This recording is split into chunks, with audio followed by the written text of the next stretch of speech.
Okay, people, it's October 5th, 7:34 a.m. in the morning. I've been up since 6. There's those pimento peppers. I started putting them in the jar. They're hot, people. They're not as hot as a Jamaican pepper, but they're hot. Because what happens is when you touch it, right, even if it's dry, it gets on your fingers, the powder or something, and then you forget, right? And you move along and you go like this with your hands on you're rubbing your eyes, right? And then like, Jesus Christ, I'm using a fucking rag, right? I'm like, what the hell? I'm burning my eyes, people. Well, this one anyway. Anyway, I don't want to leave this too long here because the reason I'm doing this right now is because I'm going to upload what I already have. And you're going to say, oh my God, that lady's bipolar.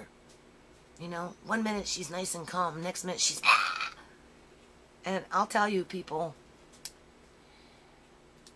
I know I'm not the only one that has problematic children or problematic adult children, right? In terms of, there's a fine line with being an adult, and then there's a fine line with being a child in that transitional stage of where children grow up and leave home. Because this is the only thing that I can try and, you know, I ask myself, well, did my Auntie Noreen go through this? Is that why she had her independent suite where she could just lock them out? Like, lock them out. You see, I can't lock my kids out of this house because they just come upstairs and do what they want. Yeah, because, you know, it was really bad with my oldest daughter. And I think this is how the pattern started. Because of her addiction to drugs. And the emotional influx, right? You know, high and low, like this, right? With what a drug addiction will bring. Because they're sick when they're not, when they don't have that chemical in their body to balance out their body. Because it's physical, it's physical, right? It's not, it's physiological. It gets into the DNA, right? Kind of like alcohol and like tobacco is in my DNA. Just because I've been smoking for so long, right? Well, same thing with drug addiction. Only it has different effects. Tobacco attacks the lungs. You don't see it until maybe it's too late for you, right? Alcohol is the liver and the brain and that type of thing, right? If you smoke, it becomes the esophagus, right? Because of the alcohol and the tobacco together. So people who drink a lot and smoke a lot oftentimes will get esophagus cancer. That's what my Uncle Nick had, because he was an alcoholic who liked to smoke. But in terms of kids growing up and becoming independent, you know, I'm at that transitional stage with all of them. Like, I would think when people say, well, you know, who do you live with? And I'm like, well, I live with 4 kids. 4 of my kids. Right? Because there are 4 at home right now. And there has been for a long time. And a mainstay of 3. My 3 youngest have not left home yet. And my 2 oldest, well, my oldest daughter has been around. She's trying to get her own place because she can't live here. It just doesn't work, people. And she's not capable of quitting drugs on her own. Like, she needs some serious intervention. But back to this, right? So I'm a mother.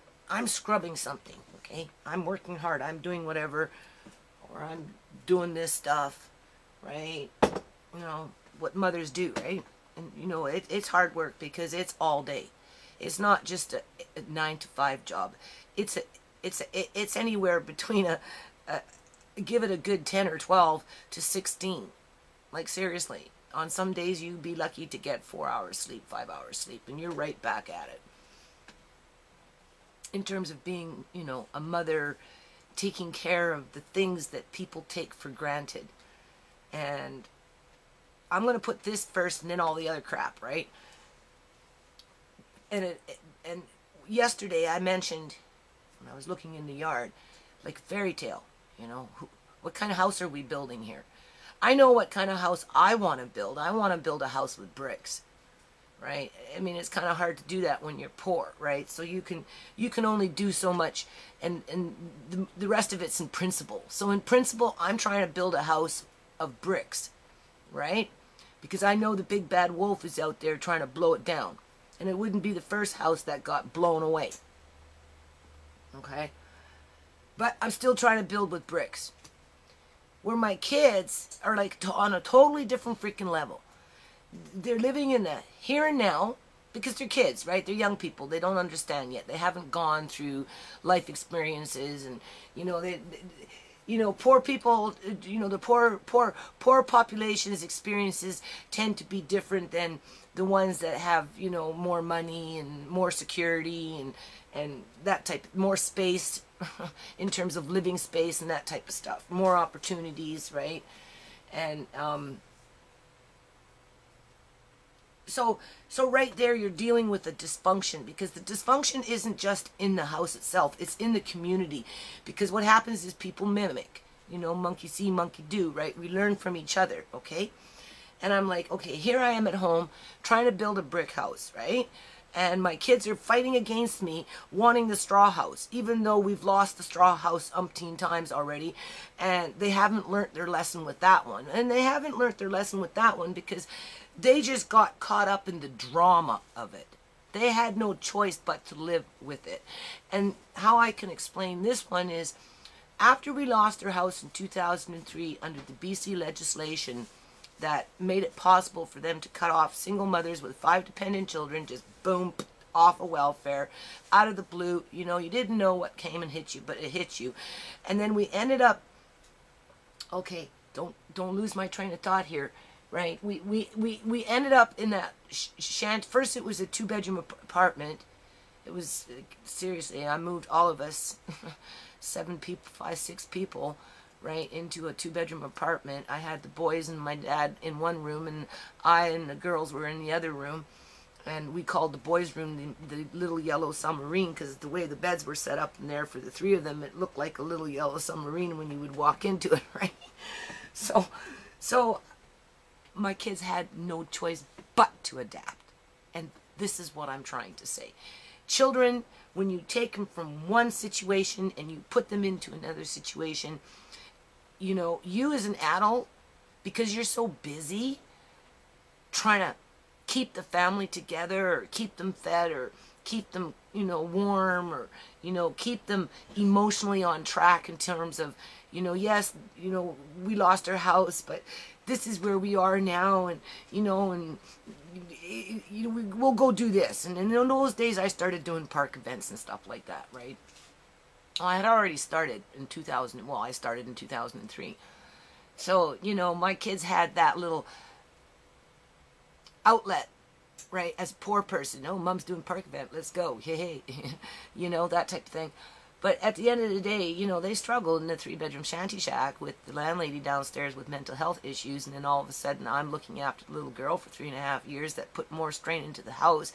You know, that affects children. And then if you have one that's drug addicted, like my daughter at the time, you know, 16, 17, 18, 19, right? And I mean, this progression hasn't stopped. You get this because their emotional stability is so off the wall that it's hard to cope with as an individual, never mind as a family, because it affects the whole family. So some of this stuff that goes on with my kids, not me, because they say, oh, well, no, the difference between me and my kids is if they are doing something wrong, I'm not going to be specific about it, but if they are doing something wrong and I, as a parent, can see that they're doing something wrong, I'm going to step in and say something about it. And 9 times out of 10, if I have to, I will get loud.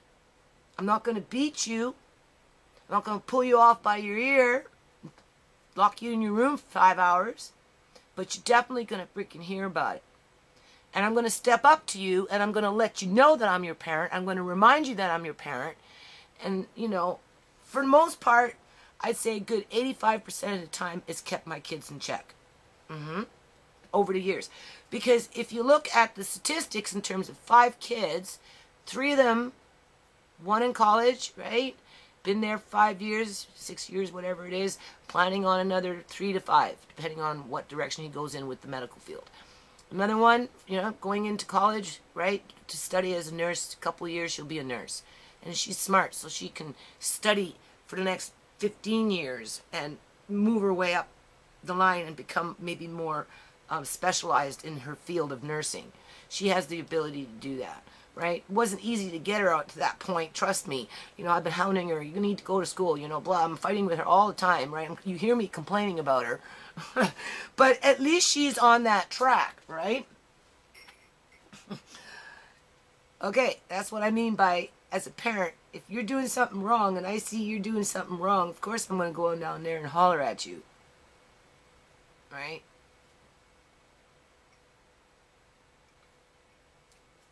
To remind you that you need to get back on track.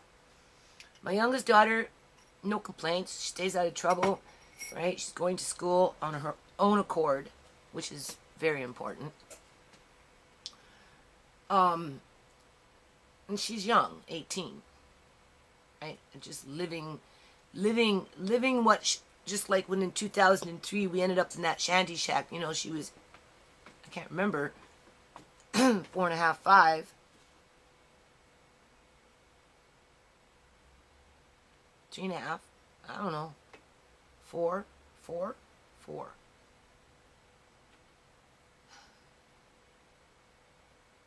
And Shimei was about 7 or 8, 7 maybe, 8, 7.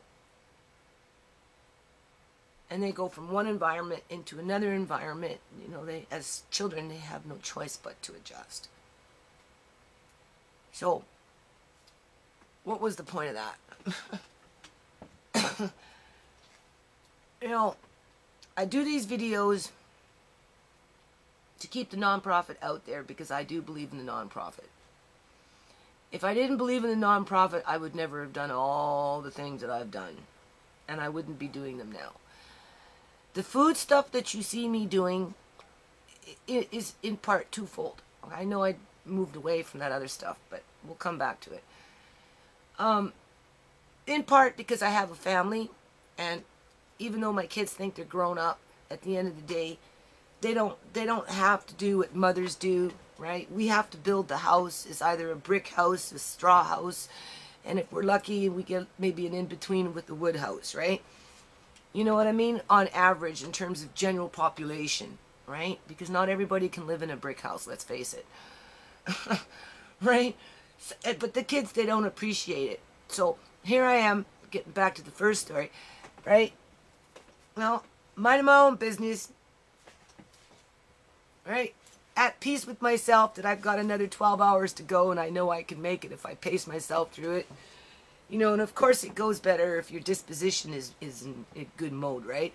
So you know, you're calm and you're doing your work, you're resigned to your fate in life in terms of, well, this is my lot and I guess I just get better, you know, just do it, right? You know, and don't complain about it kind of thing, right? And then all of a sudden you get one of them coming up the stairs, kids, right? Doesn't necessarily have to be anybody in Pacific, right?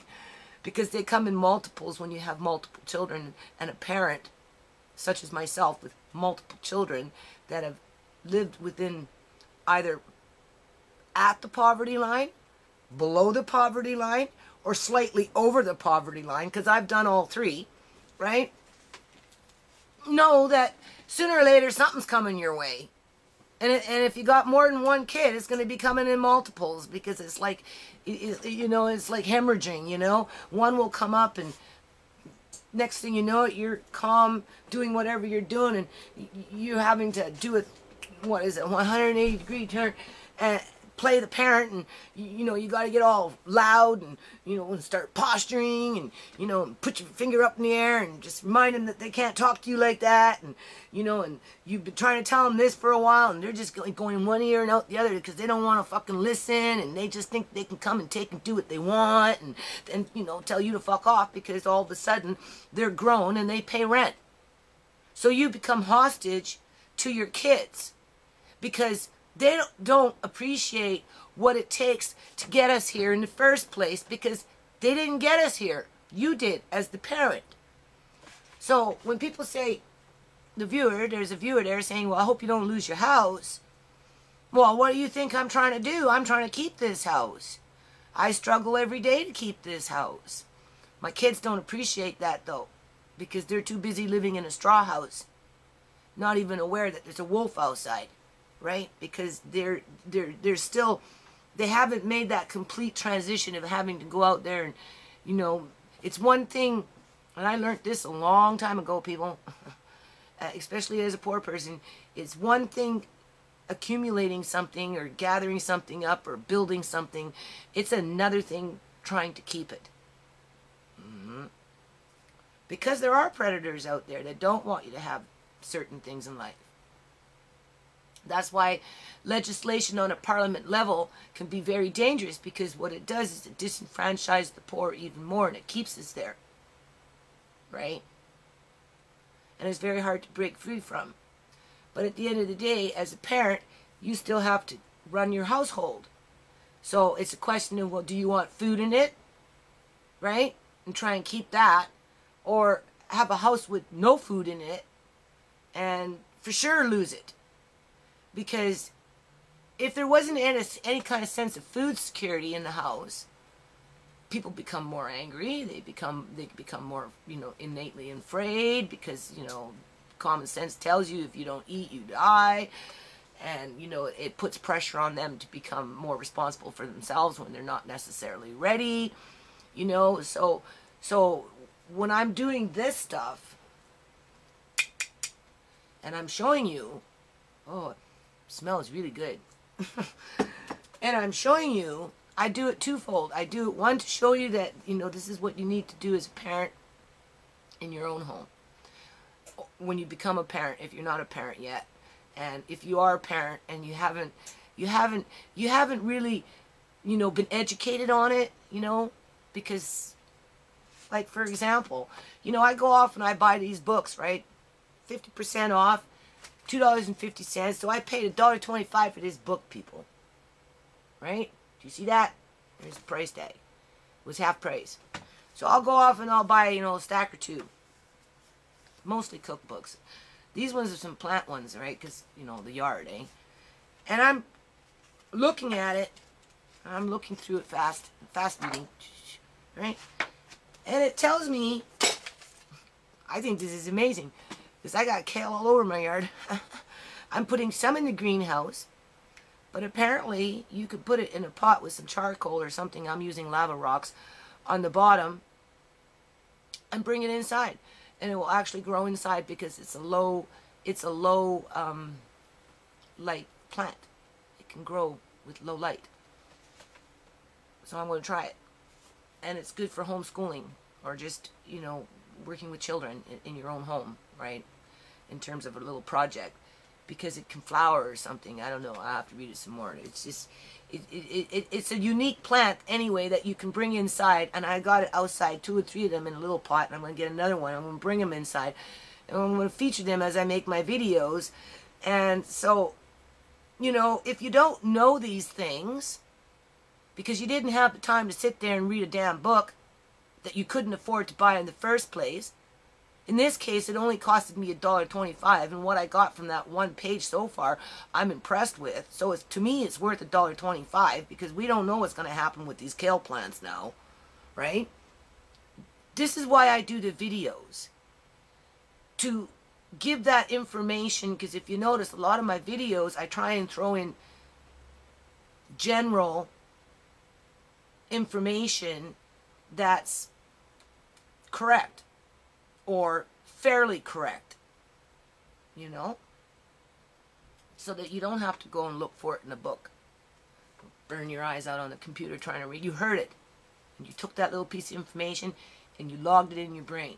So when it came your time, it was something to draw on, right? My kids, you know, they just come and take it. Do you know how they're going to learn how to do this stuff? Is when I'm gone, and they'll look at my videos, and they'll be, oh, now we know why Mom did that. I remember those days. The dehydrators were going in multiples, and it was like a steam bath in there at one point. But look, she left all this food behind. And not only did she leave the food behind, but she left the knowledge. Because they can watch my videos. They're not listening to me now. I'm nobody now. They just take advantage of me now. Right? With their little emotional hostage this and emotional hostage with that. And threats of this and threats of that. And, you know, and just being stubborn and all this other shit. Because that's what parents go through. I know I'm not alone. I can't be. I just freaking can't be. Because it's a systemic problem. It's something that they're learning on the outside, necessarily not necessarily on the inside. And because I'm so busy just trying to hold everything together, all I can do is show by leadership. And by leadership, I do. But they don't respect the doing part of it. They'll eat the potatoes, but they won't dig up the ground. They won't help put the potato in the ground. They won't weed it. They won't water it. There's, like I said, there's, you know, that Chicken Little or whatever. The sky is falling, you know. They don't want to freaking dig them out. They don't want to help build the potato shed, right? They just want me to go in there, fight the spiders, get the potatoes, bring them up, leave them for them to eat them. And then they'll eat them, and then they won't wash their frying pan. They won't wipe down the counters. They won't throw their potato peels in the freaking compost box. So, am I alone with that problem? Like, seriously. Because everybody wants to get paid. You know, I get that problem with the nonprofit, right? Because poor people need money. Kids, they just, I don't know. Adult children, they take advantage of you, right? I think about my grandma. I had her kids, a couple of them, 3 of them at one point, live in her basement. My aunt never did her dishes. She used to come and my mom would come with me and say, my aunt would say, here, Judy, you want to make $20? And I was a young person in those days. I said, sure. Next thing you know, I'm washing every last dish in the freaking house. They were in the oven dirty. They were in the cupboards dirty. It wasn't just what was on the counter. It was like, oh, you're not done yet. Here's some more in the oven. And I'm thinking to myself last night, because I have a dish problem too, right? Is this why my grandma just ignored it? Like I ignored downstairs until they finally get tired of looking at it themselves and they learn to do it for themselves, right? So when you see me, because you're gonna see this, because I'm gonna put it up anyway, because I know that I'm allowing people to say, oh, well, there's something wrong with this woman because one minute she's like this and the next minute she's like this, right? You don't think I don't realize that? But that's a part of being a freaking parent. You got to get up on it as soon as shit happens. You got to remind your kids that you are the parent, and no matter how old they get, you will always be the parent, even though they don't like it. Because if all my kids were in the background right now, you'd be hearing it, no, that's not true, Mom. I'm an adult, and I can do, no, well, you know how it is, Mom. It ain't like that, right? You know, get over it, Mom. I'm all grown up now, and you got to do it my way, and if you don't do it my way, yeah, that's right, and I'm going to side up with my brother over here, even though I haven't talked to him 15 fucking years. You know what I mean? Family politics, is that what that is? Well, Mom's sitting there like this, trying to muster up some energy to spring back to life and remind everybody she's standing on a chair, who's fucking boss around here. And then, after everybody calms down and had their little tantrums, you got to bring yourself you need to bring yourself back to an equilibrium to where you can get back to doing whatever it was that you were doing, even though you got 15 other jobs over here that need to be done. Because that's what parents do. And shake off that bullshit, even though you're tired and you just want to go lay down now, right? And get on with finishing the job.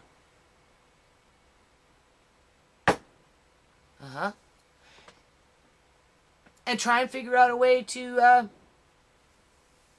don't know, get you through it. Get your family through it. It's either that or walk away. Right? And I don't, you know, I don't agree with that. I don't. So, you know, once you're in it, you can't, what are you going to do? So then I try and, get back into that zone, right? But it's pretty hard, and it's very selfish on my children's part for them not to, get in touch with that. So, and understand that, it's better to work as a team. You get further ahead faster in life. I don't know how some of these other families do it. I don't know what their discipline method is. I know that being a single parent is not, I don't want to put down single parenthood, but, if I had to do it all over again, I don't know. It's too complicated. But single parenthood was a created phenomenon. It wasn't something that was, we just chose to do for ourselves, right? You know what I mean? It was social engineering on a mass scale. And now we're struggling with the effects of that, right? So, that goes back to, old legislation and, just whatever. So in the here and now, though, I think what I'm going to do, because I kind of want to shorten up on this video here, I'm going to just get the wipeout board again, and we're going to do a little family dynamic pie. All right? Just draw a circle, give everybody a pie, piece of the pie. And then just from a parent's perspective, I know they can say all kinds of bad things about me if given the opportunity in terms of my mother's a hoarder. She likes to hoard things. Yes, I like to keep things. I do, because it costs money to replace things, right? And before I give them away, I have to make sure there is absolutely no need left for me, right? Or my children, whether I'm here or not, right? Books, I have to admit, though, are a little bit of a problem, but I do go through them, so it's not like I don't. I just don't go through them all. And I may give some away at some point in the future, but just not right now. Some of the stuff around the house, only because I worked on a nonprofit for 14 freaking years, people. If I wouldn't have worked on a nonprofit for 14 freaking years with no resources to access to this or money or anything, and I had to accumulate it for myself over that 14-year period so that if and when I do go out and do something, I have the materials. I'm not going to make apologies for that. And hopefully one day my kids will wake up and realize that, sometimes there's certain things that you need in order to be able to go out and do things. So if I have 15 children's umbrellas tucked away in a corner over there that's taking up some space, it's only because one day I'm going to take them out and probably be around anywhere between 5 to 20 kids. And I'll have enough umbrellas for the day, for that event, project, whatever you want to call it. Right? It took me a while to get 15 umbrellas, and now that I have them, I'm not going to give them away. But it takes up space. Right? And I've had a lot of traffic going in and out of here in terms of, like, my daughter's clothes and, Quentin's clothes I'm giving away. And, just stuff, Joan's stuff was here and, and that kind of stuff. So, that's all slowly but surely all dissipating, and it won't even be an issue. But that's still not to say that the whole square footage of my house in terms of one floor is as big as my landlady's kitchen. Let's remember that. Some people's garages are as big as my whole living space. One floor. So for people to say, oh, well, you're a hoarder, and they've got 35,000 square feet, and I've got 800 square feet, you do the math. and maybe they make a charitable donation to a nonprofit or to a charity, but they don't bring the equipment into their garage where I have to, right? Because that was the only way I could do it in terms of going out there and doing stuff with the kids. So yes, there tends to be a few things around the house that would be better suited in a freaking storage room somewhere else, totally disconnected from me. And that's why we're trying to work with this Chuck Bailey's and get those $10,000 worth of musical instruments set up there. And then you know, then everything I've done with the nonprofit will do what it's supposed to do. But in the meantime, I live in the here and now with a bunch of kids that are taking advantage of me. And they need to realize that, you know, stress does affect health. And it's just, I happen to have a good immune system for whatever reason. So that's good. So in terms of this stuff, twofold. Let's get back to what I was talking about, just so that you know at the end of the day, I do it in part for my own family, to educate, right, and also to have food security in my house. But I also do it to put the bee in the bonnet, right, in terms of the larger context with the foundation, that under the right circumstances, with the right crew, right, you know, we need to bring in some larger dehydrating plants that where shipments of food can go and be dehydrated in a professional manner and then put into drums, larger containers, and then ship those drums to either developing countries in crises, because we have the capability. We have the food here, people. In Canada, we have it. We're just not utilizing it, okay? In terms of, you know, food emergency because of whatever, and or into local shelters and schools and that type of thing, where there's some sort of a food production line where they're feeding people, right? And it would benefit them to get something in bulk that's nutritional. So that's another reason why I continue to do this. I don't just do it to, oh, well, look what I did today. You know, I do it for, as an educational, it's just, I'm not professional about it. I'm more on the fly with it. And I can't tell you these things. Oh, well, I turned on the camera because really I'm here for the nonprofit, and I just want to remind you that, you know, we need to be thinking about dehydrating our food on a more, you know, provincial level, right? So that, you know, we can get into the game of helping more people and bringing in food security into our own province. And this is how we do it. Because there's the food. I see it every day when I go to the freaking stores. Right? So if we can do it on a household level, somebody's up and ringing the doorbell. If we can do it on a household level, then we can do this on a provincial level. So I'm going to leave it on that and upload this video. Okay, people, day 4, October 2nd. As you can see, the weather is changed. It's damp out here and it's a little chilly. But anyway, I'm going to get on with putting some of this stuff away. Okay, people. So, I've been outside all day. Like all day. And the weather's been chilly, drizzling. But anyway, I'm down to just a pile, pretty much. Moved a lot of wood, you can see. Alright, cleaned up that raccoon poo that was over there. Those bloody things are back in behind underneath in there again. So I'm going to document that. And anyway, the next couple of days I'm going to start digging up some of these kale plants.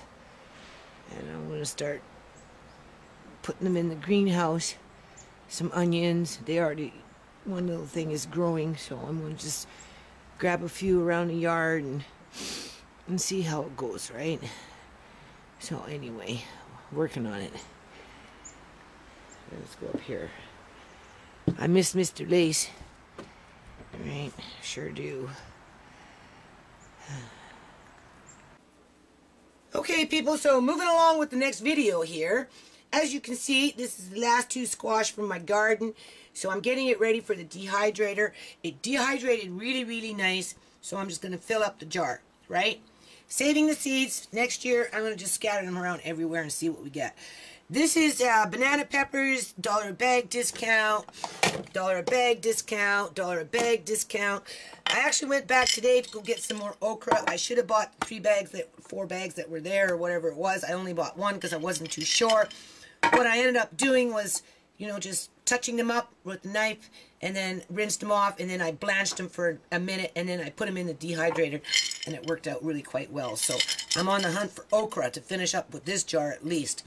And then we got some meat melsa. It was regular $6.99. I got the bag for $3.99. Same thing with some Fiji melsala, right? I kind of like the meat melsala a little bit more. So anyway, always looking for discounts, right? So $3.99, $3.99 versus $6.99, $6.99, right? So I thought that was a good deal. Have something handy. And then what we're going to do is, I was at the thrift store yesterday. Look at that beautiful pot that I got for $15, people.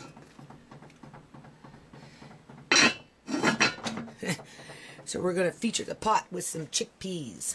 That's what we're going to do. These are organic ones too.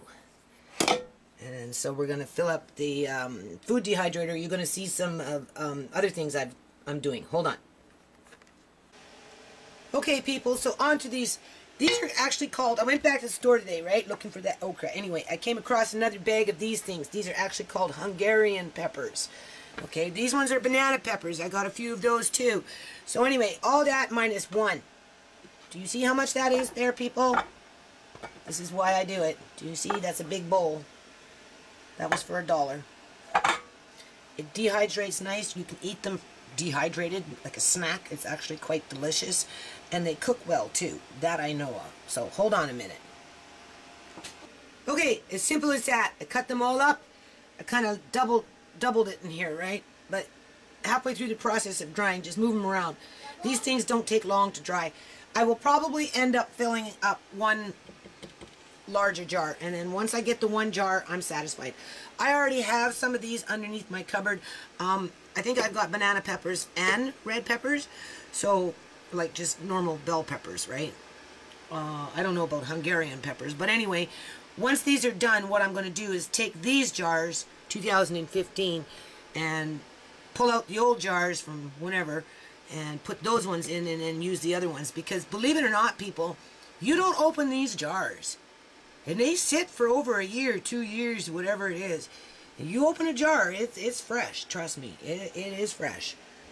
It does not go bad.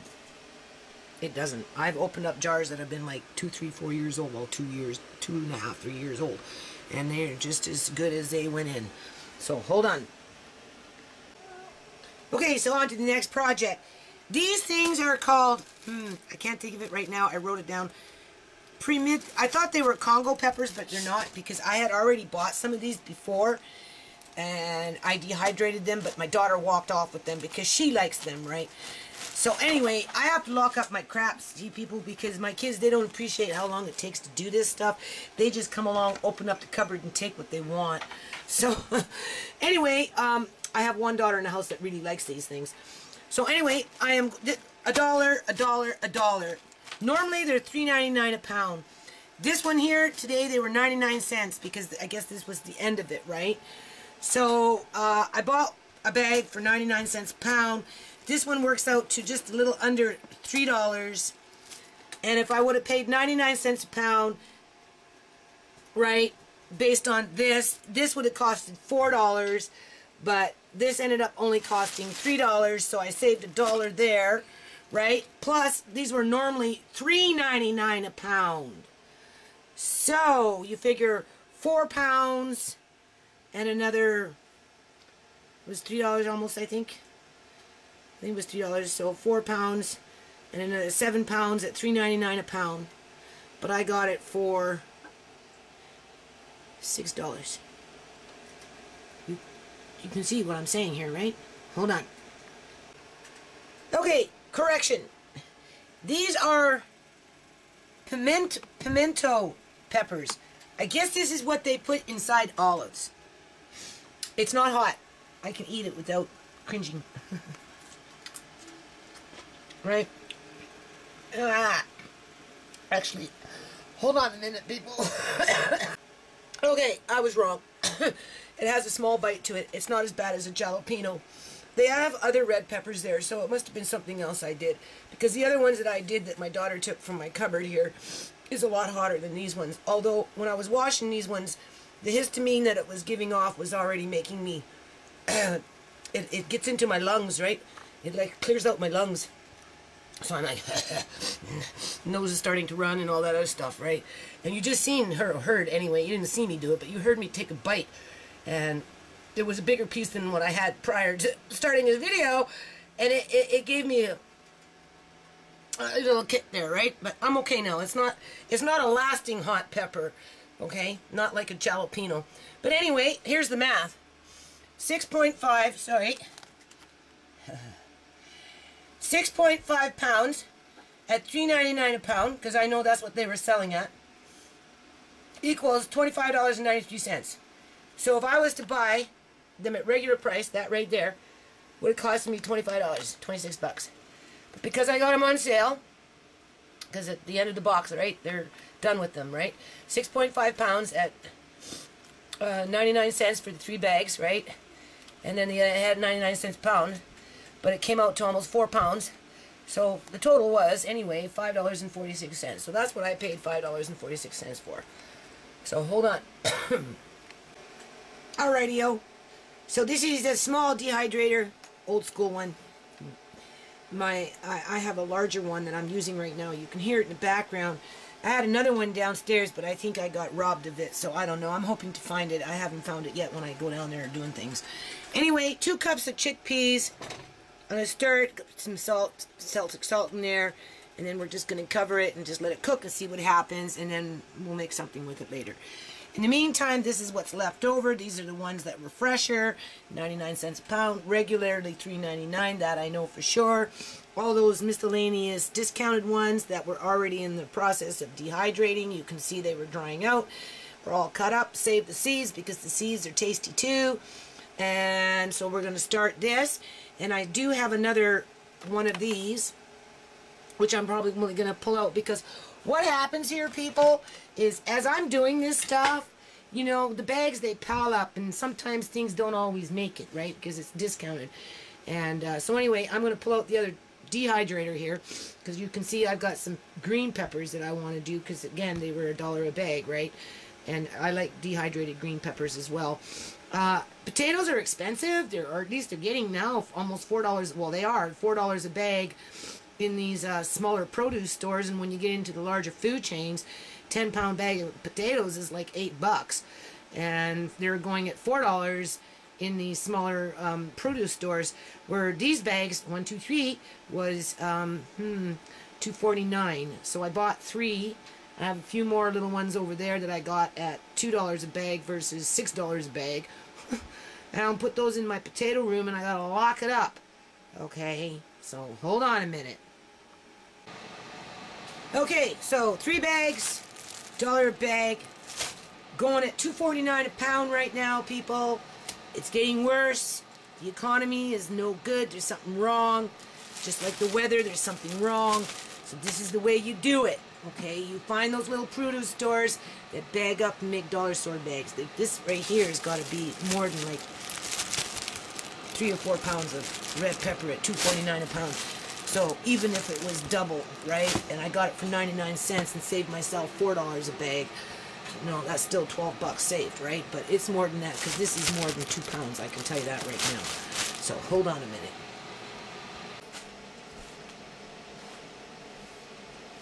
Okay, people. Bloody thing is crooked. Whatever. Okay, you seen what I was doing, right? I'm going in progression here, right? Well, trying to be at peace with my life. You know, scrounging around for my little dollar store bags of this and dollar store bags of that. You know, trying to prepare for the winter so that You know, at some point I can make a meal and everybody can come home from school or whatever and have something to eat and, you know, and not have a bunch of fucking crazy, hungry lunatics running around all pissed off at the world and then taking it out on me, right? Well, anyway, people, I'm buying, and as fast as I'm buying, some of this food is fucking gone. And I'm like, slow down. Like, you guys don't understand. I don't have any money. So, in conflict with my middle daughter again. She's moving out. As soon as she gets her student loan, she's moving out. So in the meantime, she doesn't want to pay rent because I borrowed that money off her. So as soon as she doesn't get her own way, that's what comes out of her mouth. I ain't giving you no more money. I'm not paying the rest of the rent that I owed you. Even though I told you I was going to give you this, I'm not going to give you this now until next week. But now I'm not going to give it to you next week because you won't give me the last can of freaking tomato sauce, even though I ate all the other cans and never even said thank you. So I'm buying, and she's taking it, cooking it up, whatever, feeding her fucking friends, I don't know. I'm fucking sick of it, people. And then I've got my younger daughter saying, well, if Shemaine moves out, don't you rent that room to a crackhead? We don't want another Ken in the house. You know, we don't want people just coming in here and stealing. Even though I've got my grandson's father crawling through the freaking windows. Seriously. That's probably, could have been him that started that fire for all we freaking know. It wouldn't be the first time he's threatened to burn down this house. Because I won't let him see Andre right now. Because he's got to leave Surrey. Because he's got a bunch of people after his ass, right? Yeah. And I'm like, well, you know, he's already lost his mom, right? That ain't working out. He's lost his Uncle John. That ain't working out. He just lost, you know, Mr. Lace and Lady Bird Speckle. Why does he need to try and connect with somebody that's just going to up and gone and then worry about that one? This is not the time. This is what I told him, right? So he's choked. Oh, yeah. Last week, crawling through my daughter's window, ran off their credit card, tried to run her fucking credit card, put application in the welfare office, and trying to say that they're going to be roommates and use their name, and who knows? All kinds of crazy crap.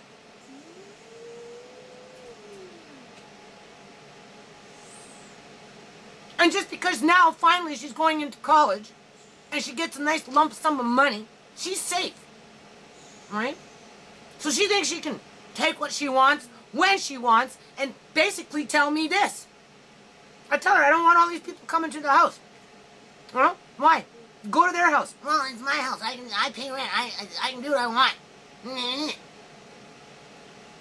No? I can't afford to feed her boyfriend. Can't even afford to feed the family here, never mind freaking other people that don't contribute anything. I got a problematic son that doesn't want to contribute anything, is eating my food. Not going to happen much longer, though.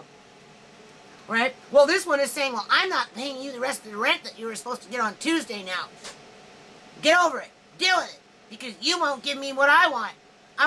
I want the hamburger, I want the red peppers, I want the tomato sauce, I want the macaroni, I want the pimento freaking, and she did, by the way, run off with my whole freaking jar of those pimento peppers that I dehydrated, that I took the time to freaking do, that she never even says thank you for.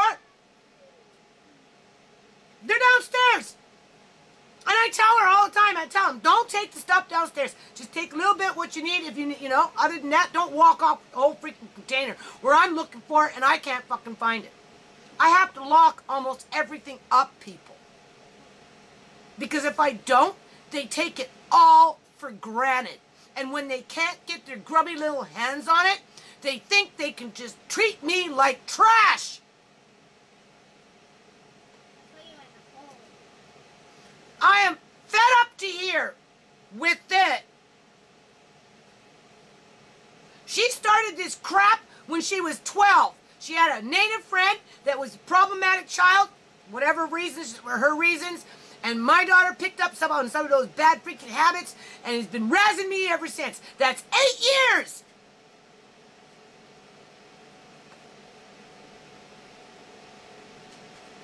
I don't think she's going to make it through college because she doesn't take it freaking serious. She doesn't take her education serious. She's more interested in entertaining her friends and her boyfriend than she is about hunkering down and learning some life skills from her mom before her mom dies. Oh, let mom go out and plant the potatoes. Let mom break the ground. Let mom pull out the potatoes and wash them and store them and do all this other stuff. But when I want a potato, let me take my potato when I want the potato, and then to hell with mom. I bought a bag of onions. A bag of onions, like not even 4 days ago. They're gone. There's one onion left. I used a half an onion out of a whole freaking bag of onions, and not one person is saying thank you to me for that. Because she's cooking all the time up here. Finally, she did the dishes downstairs with her boyfriend. But then she came up here and fried eggs and left the dirty fucking frying pan. No more. No more. So I don't know what it's going to be between now and freaking February. Because she's not only holding money against my head, she's still just doing as she pleases. With people going in and out, you know, being irresponsible. I told her, I said, you're not as responsible as you think you are. Don't fool yourself. And when you get into your own place, you will learn the hard way. Because it's coming.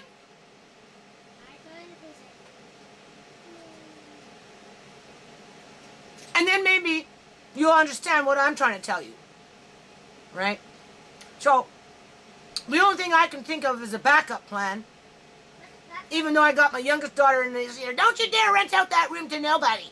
Don't rent it out to Brooks. You know, I don't want him down here. Don't you rent it out to some homeless person, because I don't want no homeless person around. Don't rent it to nobody. Let's just move, Mom. Yeah, I said, where are we going to go? Where the hell are we going to go?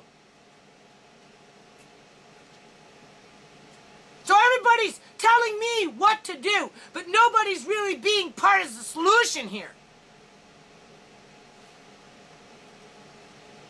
So I'll put an ad up at this little, I don't know, non-profit down here somewhere, not too far. And pre-screen, so put it that a possible room may be coming up in January, February. Because she ain't leaving until she gets her student loan, because then she's safe. Right? Well, she trashes this place. And ruins my day. And tells me to suck it up. So now I'm going to go outside and dig up some kale and try to have a good day. Right? Huh. Sure. Good freaking day. Okay, people. I feel like crap right now. You see that cat? Yeah, that's not what I'm talking about, though.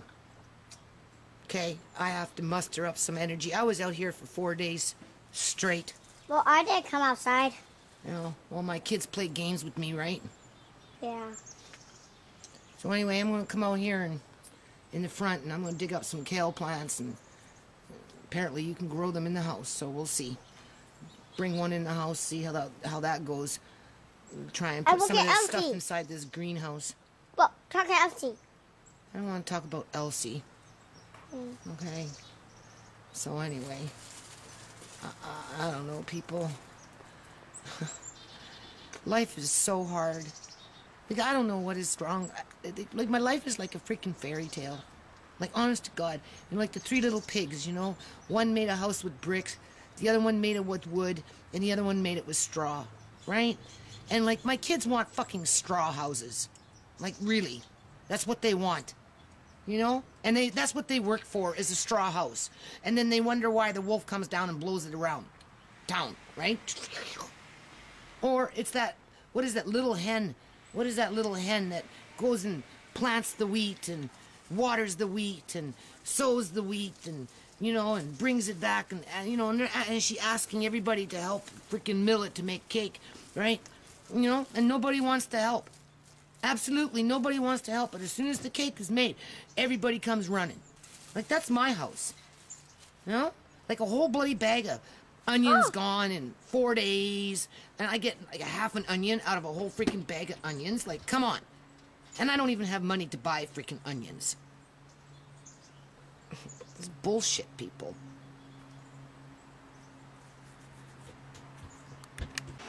Okay, people, so here's the sweep. Dirty dishes. Obviously, freaking fruit flies everywhere, right? And this was from those bags, right? I still have some of these squashes, but I don't know. I don't know if I necessarily like them. Those are those round Opa squash, right? I haven't really touched base on that one. But anyway, here we got, I don't remember. Oh yes, my squash from the yard. And the banana peppers. Alright, there's some beans drying for next year. I moved all the jars over here. This is the squash I'm talking about. I still have a bag, right, of that. Kind of not, I didn't get to it fast enough. So, anyway, got to get on it, do something with them, right? And then we've got, sorry for whipping the camera around. Then we've got the green peppers in there, and we've got the pimento peppers in there. And we've got the, what do you call it? Ooh. Chickpeas in there, and I put 2 pimento peppers, or 3 pimento peppers in there just to see, right, with some Celtic salt. So I've turned off the heat now, and oops, sorry. I'm just going to put the lid back on, and now we're going outside. I have other ones like this, people, back in the day when I did Value Village, because even though everything's on the fly, you know, right, I do like, you know, I am a woman, and, you know, it would be nice if I had a really beautiful kitchen, but I don't, right?